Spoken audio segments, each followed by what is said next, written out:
पढ्नु भनेपछि अल्छी के भएको बुद्धि नै छैन मलाई कसरी छैन बुद्धि चाहिँ अन्त पढायो मेरो बुद्धि कहाँ गयो घुम्नु गयो नजान्नु भन्नु पर्दैन म पढ्नु पर्छ भन्नु पर्दैन गयो त हाल्यो अब त्यसो भए अहिले बुद्धि छैन पढ्दैन पढ्दैन बुद्धि छैन कहिले आउँछ बुद्धि बुद्धि राति राति सुत्ने कि पढ्ने राति पढ्ने भनेपछि राति पढ्ने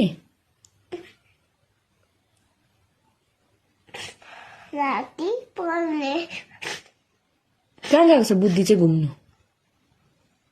सेलुनतिर हँ सेलुनतिर किन जानु दिएको अन्त म पढ्नु पर्छ यहीँ बस्नु भन्नु पर्दैन अन्त गयो त हाल्नु भनेर भन्यौ तिमीले भनेलाई उता फर्केर बुद्धि भएको थिएँ सुनेन